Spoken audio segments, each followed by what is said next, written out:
நிறைய சித்தர்களுடைய அவங்க வாழ்ந்த வாழ்க்கை முறை, அவங்க பயின்ற யோக பயிற்சிகள் அதெல்லாம் தீட்சை பெற்று உபதேசங்கள் பெற்று நிறைய ஆராய்ச்சி பண்ணும்போது ஒரு ஆன்மீகத்துடைய ஆழமான அர்த்தம் என்னன்றது தெளிவாக புரிய வந்தது. ஒரு பாதையில் போகிறேன், நல்லா இருக்குது, சூப்பராக இருக்குது, பயணம் பண்ணிங்கன்னா உங்களுக்கு சூப்பராக இருக்கும், செமையாக இருக்கும், இறைவனை பார்க்கலாம். இல்லை ஒரு 4 வருஷத்தில் எப்படி இவ்வளோ பெரிய ஒரு க்ரோத்? உண்மை எங்கே இருக்கோ அங்கே இறைவனை கூட நிற்பார். பிளான் பண்ணி ஸ்கிரிப்டடாக வசனங்கள் எல்லாம் எழுதி அந்த மாதிரி பிளான் பண்ணி ஸ்கிரிப்டடாக பக்காவா அப்படின்னா பரம்பொருள் யோகிலாம் யாருன்னு வந்து பார்த்தீங்கன்னா சில ஐஎஃப்எஸ் ஆஃபீஸர்ஸ் இருக்காங்க, சில ஐபிஎஸ் ஆஃபீஸர்ஸ் இருக்காங்க. நீங்கள் நினச்சி கூட பார்க்க முடியாத கவர்மெண்ட் லெவலில் பெரிய பொசிஷனில் இருக்கக்கூடிய நிறைய அதிகாரிகள் இருக்காங்க, பல கட்சிகளை சார்ந்த அரசியல்வாதிகள் இருக்காங்க. நம்மளுடைய நோக்கம் ஒன்றே ஒன்று தான், வயிற்று பசியை நீக்கி பின்பு ஞான பசியை போக்குவோம். இதுக்காக எந்த எக்ஸ்ட்ரீம் வேணாலும் நம்ம இறங்கி நம்மளுடைய ஃபவுண்டேஷனை விரிவுபடுத்தி அந்த அன்னதானம் அப்படிங்கிறதுமே வந்து ஏதோ ஒரு ஃபவுண்ட் மூலமாக தான் நமக்கு வருது. ஸோ இப்போ அதில் நம்ம வந்து நான் அன்னதானம் கொடுக்குறேன் அப்படிங்கிறத நம்ம எப்படி அதை சொல்ல முடியும்? நாம் யார் மற்றவங்களுக்கு உபதேசம் சொல்கிறதுக்கு, நாம் யார் மற்றவங்களுக்கு தீட்சை கொடுக்குறதுக்கு? நமக்கு விரும்பின விஷயத்தை எடுத்து நம்ம இறையாக எடுத்து நம்ம கும்பிட்டுக்கலாம் இல்லையா? நான் ஏன் ஒரு குருவை தேடி போயிட்டு அவர் ஒரு பாதையை காட்டுவார், ஸோ அந்த பாதையில் நான் ட்ராவல் பண்ணி நான் இருந்த இடத்துல என்னால் வந்து இறைவனை கூப்பிட முடியும் அப்படிங்கும்போது நான் ஏன் வந்து சுற்றி எங்கெங்கேயோ போகணும்? நீங்கள் ஜாலியாக இருங்க, பயிற்சி பண்ணுங்க, பண்ணாமல் இருங்க, பூசலார் மாதிரி மனசுக்குள்ளே கோயில் கட்டுங்க, இல்லை பெரிய கோயில் கட்டுங்க. இல்லை ஆட்டம் பாட்டம் கொண்டாட்டம் அழுது உருண்டு புரண்டு அப்படி தான் இறைவனை அடைய முடியும்னு நினைக்கிறேன். அதுவும் ஒரு வழி. தன்னை வந்து பகவானாக, தன்னை வந்து சாமியாராக, தன்னை குருவாக வெளியில் அடையாளப்படுத்திக்கிற யாருமே வந்து உடலை வருத்திக்கக்கூடிய எந்த ஒரு செயலையுமே செய்கிறது இல்லையே. ஸோ கிசா உட்காந்துட்டு அவங்க வாங்க தீட்சை கொடுக்குறேன்னு சொல்லும்போது அதில் என்ன வருது? இப்போ நீங்கள் உலகத்தை பேசாதீங்க. பொதுவாக யார் கடவுள்? இது ரொம்ப பெரிய டாபிக்கு.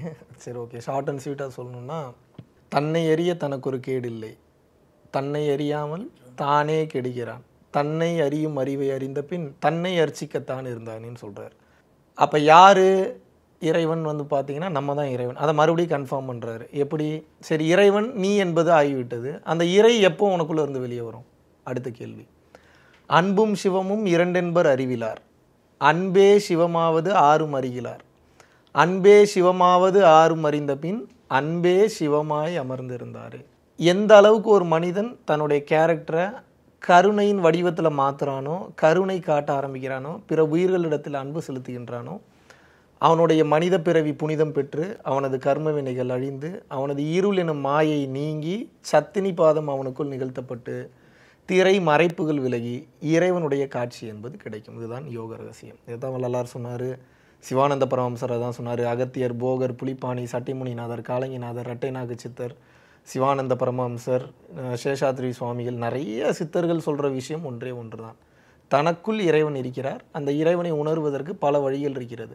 பக்தி என்று சொல்கிறாங்க, மந்திரம்னு சொல்கிறாங்க, கர்மயோகம் சொல்கிறாங்க, சேவை சொல்கிறாங்க, மூச்சு பயிற்சிகள் மூலிமா, யோக பயிற்சி மூலிமா அடக்கலாம்னு சொல்கிறாங்க, ஃபைனலாக ஞானத்தின் மூலியமாகவும் அடக்கலாம். என்ன நான் வந்து அறியறதுக்கான முயற்சியில் நான் ஈடுபடுறேன், என்ன நானே வந்து அறிஞ்சிக்கிறேன் அப்படிங்கிற ஒரு விஷயம் இருக்குல்ல. அப்புறம் எனக்கு எதுக்கு வந்து ஒரு குரு? அந்த ஒரு கேள்வி பொதுவாக எல்லாருக்குள்ள இருக்குல்ல. தத்துவமசி அப்படிங்கிற ஒரு வார்த்தை இருக்குது, அப்புறம் அகம் பிரம்மாஸ்மி அப்படின்ட்டு இருக்கு, நீயே கடவுள் அப்படிங்கிறது. நானே கடவுளாக இருக்கும்போது நான் ஏன் கடவுள் அடையிறதுக்கு இன்னொரு குருவை தேடி போகணும்? ஒரு குரு என்பவர் யார் அப்படின்னா, இருளை நீக்கி ஒளியை தரக்கூடியவருக்கு பேர் வந்து குரு என்று சொல்கின்றாரு. ஸோ அப்போ குரு என்பது ஒரு மனிதனுக்கு ஒருவர் தான் இருக்க முடியுமான்னு கேட்டால் அப்படி கிடையாது. நமக்கு தெரியாத விஷயங்களை சொல்லி தருபவர்கள் அனைவருமே குரு தான். இப்போ நீங்கள் ரோட்டில் போகிறீங்க, உங்கள் கார் வந்து பிரேக் டவுன் ஆகுது, உங்கள் கார் பிரேக் டவுன் ஆனோடனே உங்களுக்கு எப்படி ஸ்டெப்னி கழட்டி மாட்டுறதுன்னு தெரியல. ஒரு மெக்கானிக் ஷெட்லேருந்து ஒருத்தர் கால் பண்ணுறீங்க, வராரு, வந்தோடனே என்ன வாங்கினேன் நான் பார்க்குறேன்னு சொல்லி தள்ளி வச்சுட்டு பணம் தான் வாங்கிட்டு தான் சர்வீஸ் பண்ணுறாரு. பட் இருந்தாலும் உங்களுக்கு அந்த வேலை தெரில.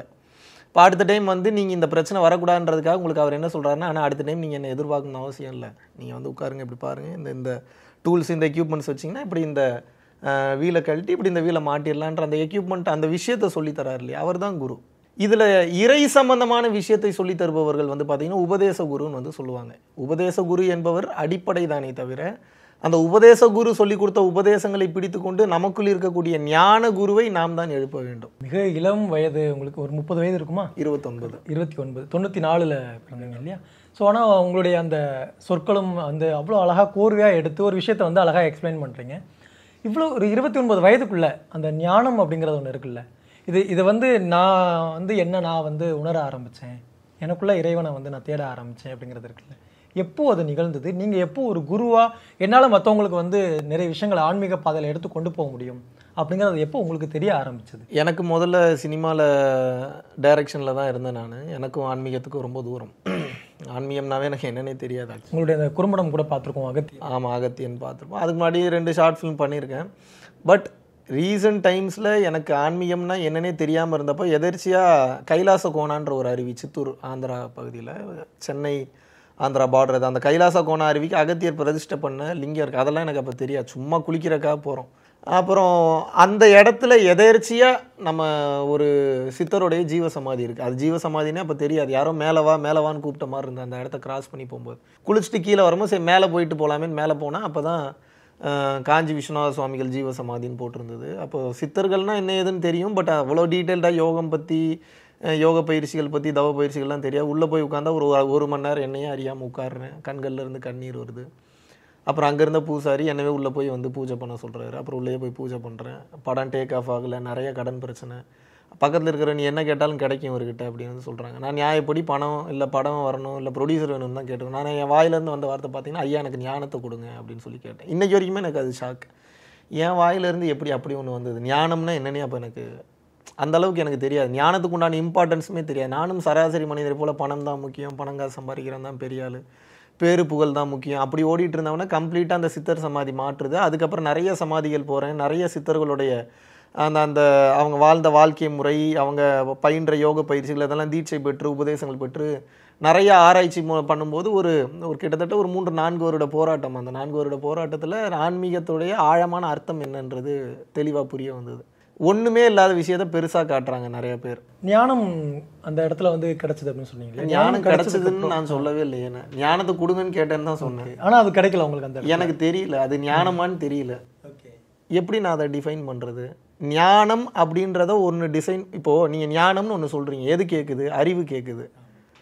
சரி, இந்த அறிவுக்கு இப்போ ஞானம்னா நான் எங்கேருந்து சொல்ல முடியும்? அறிவில் இருந்து தான் பதில் சொல்ல முடியும்.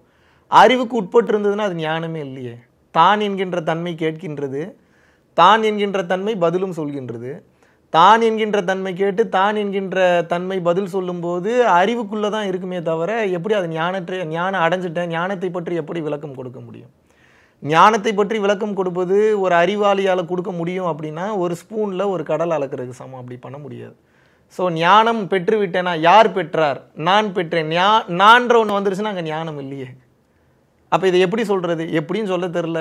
ஒரு பாதையில் போகிறேன், நல்லா இருக்குது, சூப்பராக இருக்குது, பயணம் பண்ணிங்கன்னா உங்களுக்கு சூப்பராக இருக்கும், செமையாக இருக்கும், இறைவனை பார்க்கலாம், நிறைய விஷயங்களை உணரலாம், ஜாலியாக இருக்கலாம், நினைத்ததெல்லாம் உங்களுக்கு கைகூடி வரும், இறை அனுபவங்களை பெற முடியும், நினைத்து பார்க்க முடியாத வாழ்க்கை மாற்றங்களுக்குள்ளே உங்களால் போகும். அந்த சந்திப்புக்கு அப்புறம் என்ன நடந்தது உங்களுக்கு? உங்களால் உணர முடிஞ்சதா? நிறைய மாற்றங்களை வந்து உணர முடியுது? ஏன்னா அதுக்கப்புறம் குண்டலினி உபதேசம் பெற்று அப்புறம் பயிற்சியும் பண்ண ஆரம்பிக்கிறேன். நிறைய மாற்றங்கள், 1-2 கிடையாது, வார்த்தைகள்லாம் சொல்லவே முடியாது. இந்த ஸ்பிரிச்சுவல் எக்ஸ்பீரியன்ஸஸை வெளில ஷேர் பண்ணக்கூடாது. ஸோ அதனால் அதை நான் அதிகமாக பேச விரும்பல. ஏன் அப்படின்னா சித்து வேலைகளை காமிச்சு மக்களை ஈர்க்கிற மாதிரி இருக்கும். சித்து வேலைகளை காமிச்சு மக்களை ஈர்க்க நம்ம ஆரம்பிச்சிட்டோம் அப்படின்னா மக்களுடைய ஆசையும் மாறும், சித்து வேலைகள் மேலே தான் போகுமே தவிர முழுமையான ஞானம் மேலே யாருக்குமே வந்து போகாது. சித்து வேலைகளோட பெருசு ஞானம் என்பதை புரிந்து ஞானத்துக்கு பயணப்படணுன்றதுனால தான் பெரும்பாலான உணர்ந்த சித்தர்கள் வந்து ரொம்ப அரிதான இடங்களில் மட்டும்தான் தங்களுடைய சித்து வேலைகளவே காமிச்சாங்க. மக்களை ஈர்ப்பதற்காக அவர்கள் ஒருபோதும் அந்த வேலையை செய்தது. நீங்கள் சொல்கிற அந்த ஞானம் அப்படிங்கிறது அது எப்போ அதை அடையிறதுக்கான அந்த வாய்ப்பு இருக்குன்னு நினைக்கிறீங்க? அது புத்தர்கிட்ட ஒருத்தர் போய் கேட்டாங்களாம், சுவாமி சொல்லுங்கள், ஐ நீட் பீஸ் அப்படின்னு வந்து கேட்டாராம். சரிப்பா, அதுக்கு நான் என்ன பண்ணணும்?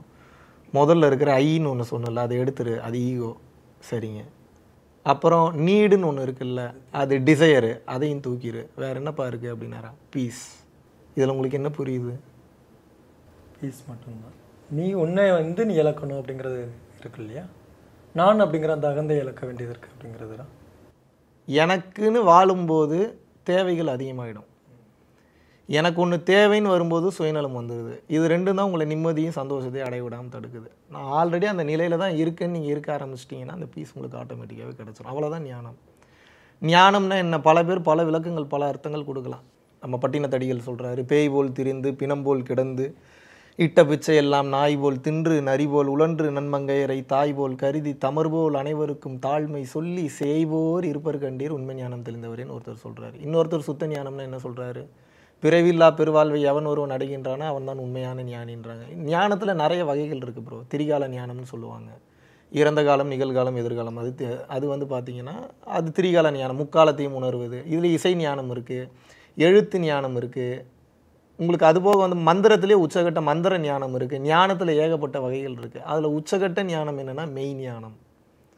இந்த மெய் ஞானத்துக்கு அடைஞ்சிட்டன்ற அளவுகோலே கிடையாது. அடைஞ்சிட்டேன்னு ஒன்று ரீகால் பண்ணி கன்ஃபார்ம் பண்ணி ரிமெம்பர் பண்ணுதுனாவே அங்கே அறிவு இன்னும் வேலை செய்யுதுன்னு அர்த்தம். அறிவு வேலை செய்கிற வரைக்கும் முழுமையான ஞானத்தை பெற முடியாது.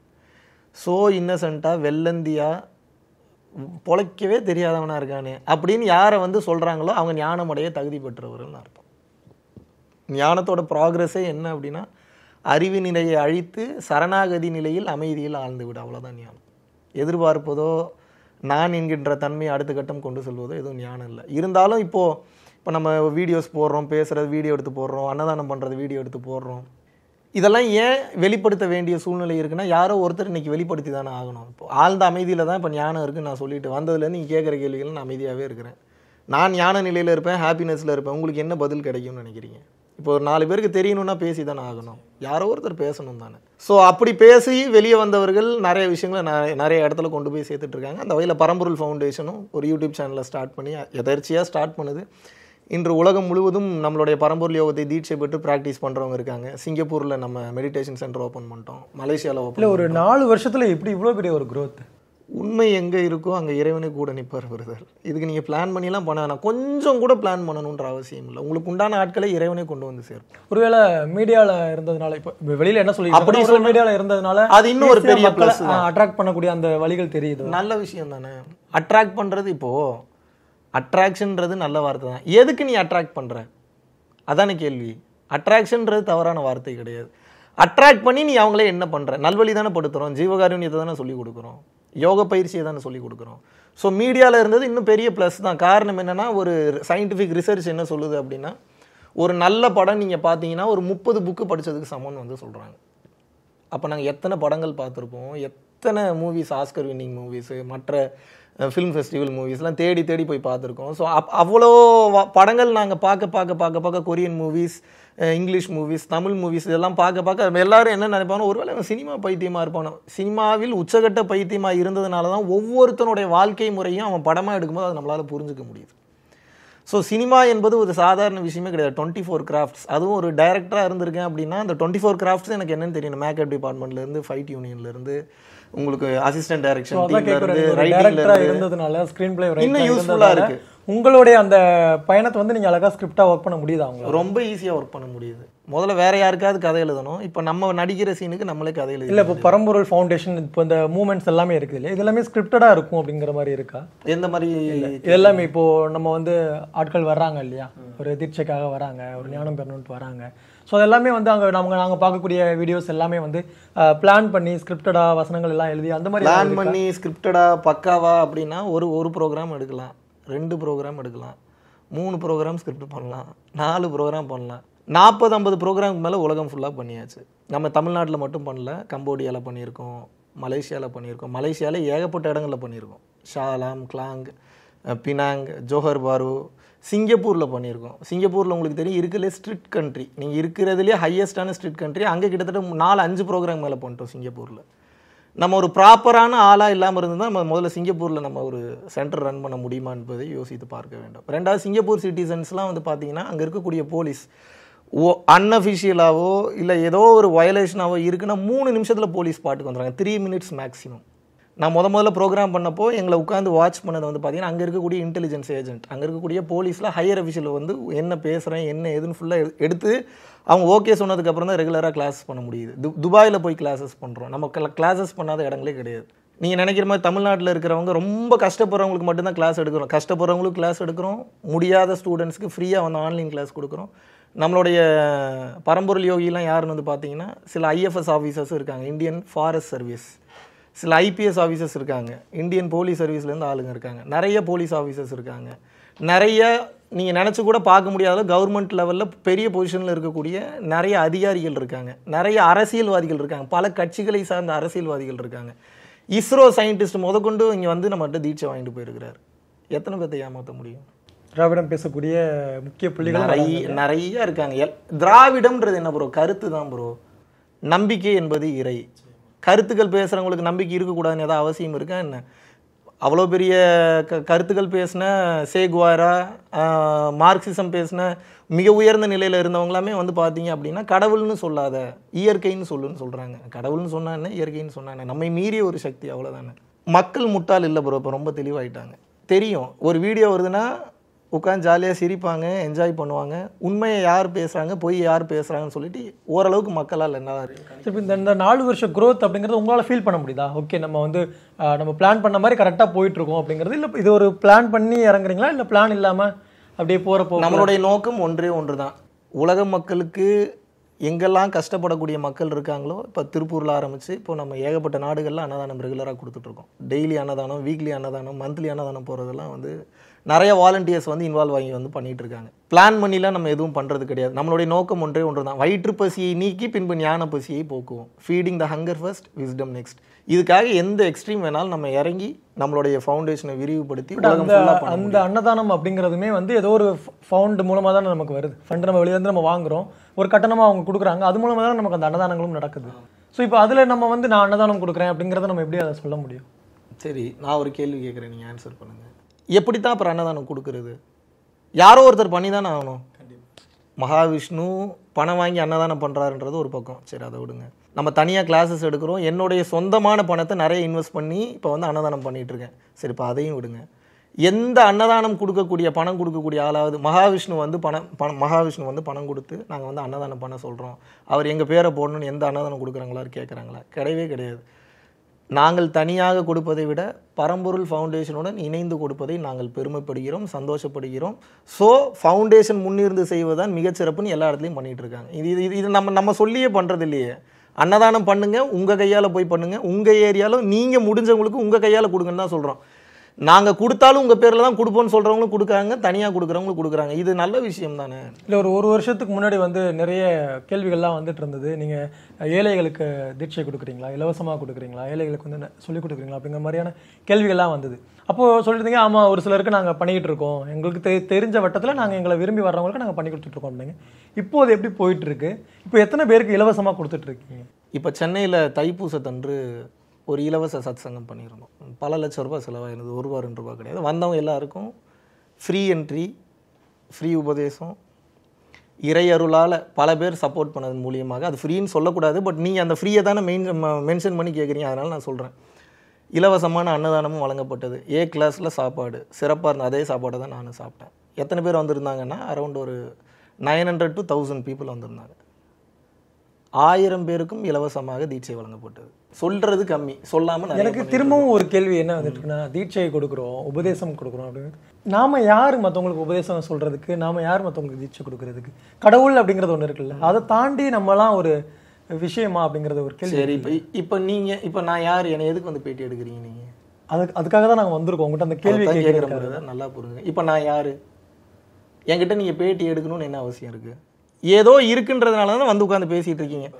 அந்த மாதிரி ஏதோ இருக்குன்னு சொல்லி ஒரு 800 பேர் 1000 பேர் வந்து உட்காந்து சரி இருக்குன்னு சொல்லி ஃபாலோ பண்ணி லைஃப் சேஞ்ச் ஆகுது. இதுக்கு ஏன் பேர் வைக்கணும்னு விருப்பப்படுறீங்க நீங்கள்? Why should you name this? Why do you like to name this?